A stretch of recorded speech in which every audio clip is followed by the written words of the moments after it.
Hey Scrappy friends, it's Audrey. Thanks for stopping by today for day 2 of 'Tis the Season, 12 Days of Holiday Scrapping videos. Be sure to check out Virginia and Lormar's pages as well as other guest designers we have joining us.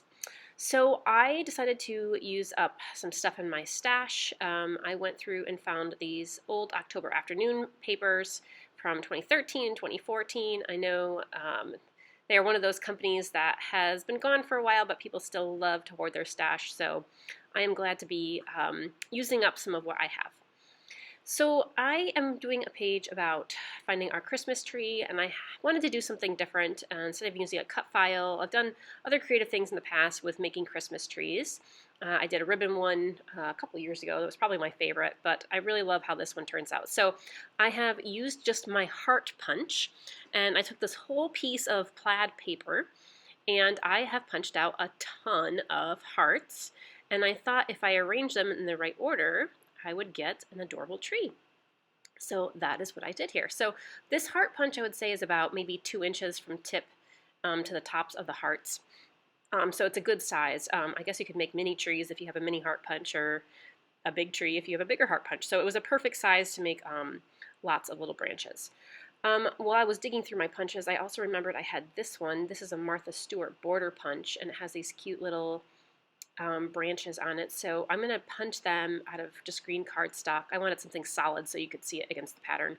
And I'm going to cut out the little bits of branches. So just some of these little tiny twigs. And I'm going to stick them just kind of here and there up underneath the heart part. Okay, so really liking how this turns out. And I decided, instead of gluing it right to my background paper, that I am going to glue it to a piece of just scrap cardstock so that I can move it around if I'm not exactly sure where I want it placed. So I'm not going to, do I show you this whole thing? I guess maybe I do show you a lot of this, but anyway, I'm just taking it off how I have it arranged in the right, and I'm just kind of gluing it down.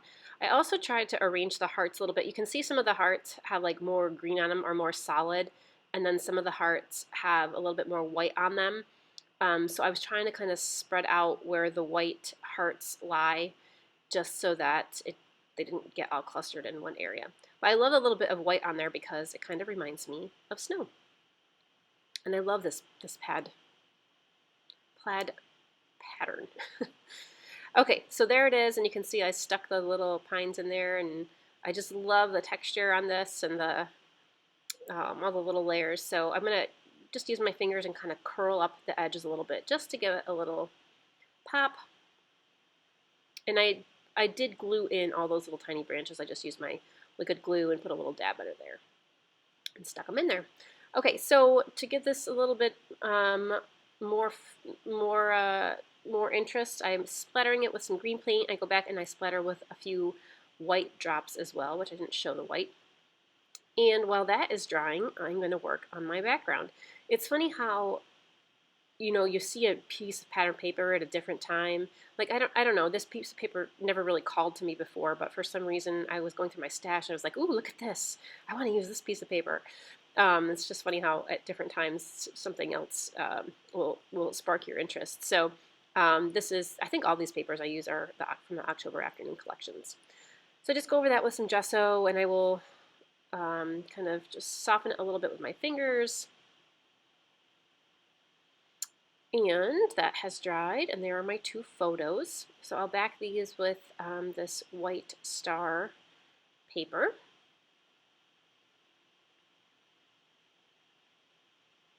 I'm trying to make, I do this off camera, but I'm making sure that on the back of this pattern paper that I'm backing my photos with, there's nothing that I'm going to cut up before I cut out that mat.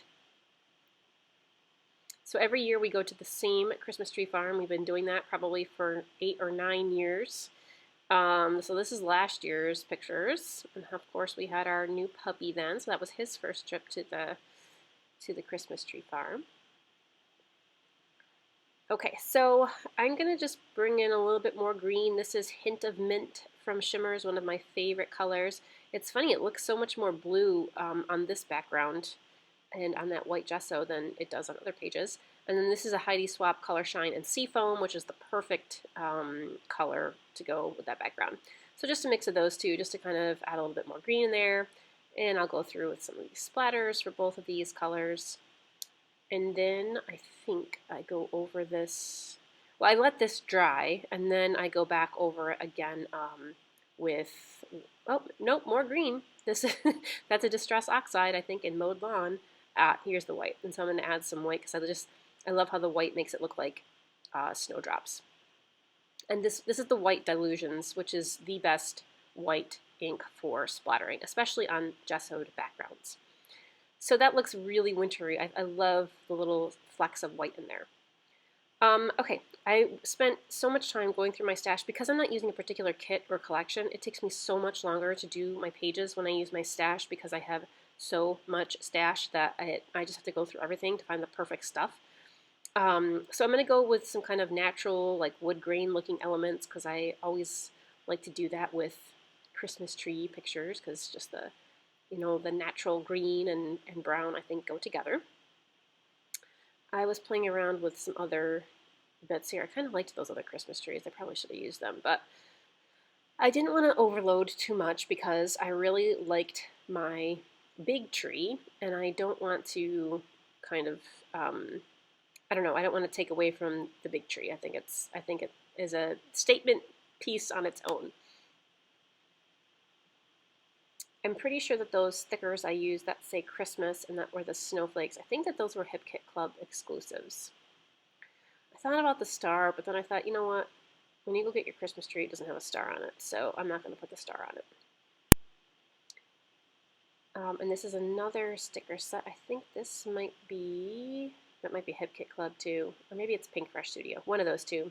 But I love, again, the little bit of white on those letters to kind of give it that frosty look. More stash, chipboard. So here's where the wood comes in. This piece of package of chipboard holiday pieces I had. I got at like Tuesday morning in the discount bin. I think it's My Mind's Eye. But I just love those little wood grain circles there. So those add a nice little touch. And they kind of have the brown visual triangle going on with the two wood circles and the little brown tag that says Fresh Trees. I put that piece of flare on the bottom. It's kind of a little bit more blue than the other things I have on the page. There is a tiny bit of blue in the plaid paper on the Christmas tree, but I was thinking that I might need something else blue at the top, so I put a frame, but I eventually take that out. So I was trying to find, like I said, something else to put on here because I didn't know if I wanted to add anything else. These are really pretty, these snowflakes, but they just take over and they take away from the tree. So I try to play around with them a little bit, but I will skip those because they're just too big. Maybe another time. And honestly, I just decided, you know what, this is really going to be it. I'm just going to leave the things like I have them here and maybe add just a few more little things around the edges. Oh, I tried these snowflakes too. These are kind of some glittery snowflakes. Those might be Martha Stewart. I'm not sure. I just have a random bag of snowflakes in my Christmas stash. I don't know where half of these things came from. Those are kind of pretty, but again, they take away from the tree a little bit. Okay, so here's where I get idea to maybe bring in some more of that pine look. So I don't usually like to stamp directly on my background for fear of messing something up and then having to, do it over again. But this actually turns out really nicely. These inks, by the way, are Ultinew inks, and they stamp so nicely. Just such a rich, dark pigment, and they cover so well.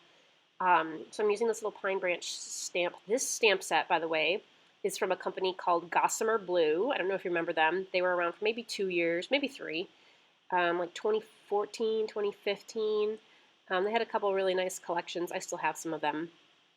But yeah, they weren't around for that long, just a couple years. But this stamp set I don't think I've ever used before. So those little pine branches are perfect. And that's just what I needed around those clusters there of my photo. Just something, just a little something else. So I attempted to stamp a snowflake with this white ink This is an old Distress ink. It's not a Distress Oxide ink. It was just a Distress ink, and it totally did not stamp anything. I don't know if it's dried up or what, but no, you couldn't even see it. So then I thought, maybe I'll try with a darker color. So I do kind of go in with, it's kind of a bluish green. This is a Distress ink, also called Evergreen Bow. So it looks way more blue on here than it does when it's by itself, and I think it's because of the other things are just so green. So I finally decided that the last little bits that I needed were some little white punched snowflakes. This is a super tiny punch. It's so cute. I got it in a dollar bin at like Michael's or something years and years and years ago. And I think these little white snowflakes just add the final little touch that I was looking for. Something to fill in that negative space a little bit, but not overpower it. So that is just what I wanted. And I'll put a couple around my photo as well.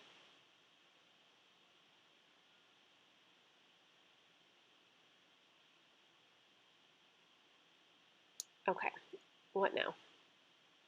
All right, I think now I'm just going to start putting this all down. So I'm going to pop up my tree and my photos. So I'll cut big pieces of craft foam here.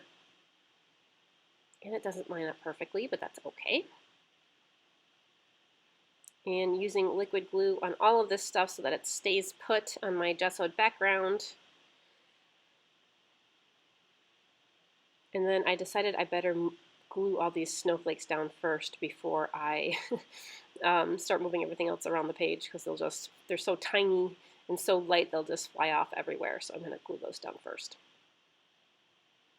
I considered popping those off the page, but I realized I would have to cut my foam adhesive into tiny, tiny little bits to pop those off, and I'm like, it's just not worth it. So right to the background they go. And then more liquid glue on all of my letters and stickers.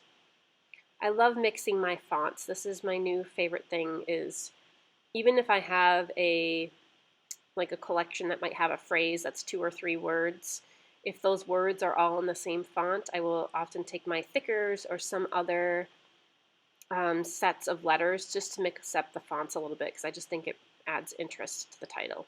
Unless I'm trying to not make the title a big statement on the page, then I'll keep it all the same font. I have my punch resting on the page there on the right because it was getting a little curled on the corner there, and the letters were not sticking flat, so that's just to help keep the page flat there. I distressed the edges of my, that's what I do with the heart punch there too, is just, that punch is there just to hold the paper down. So I distressed the edges of my photo mats, and now I'm just going to layer all these things on that I had.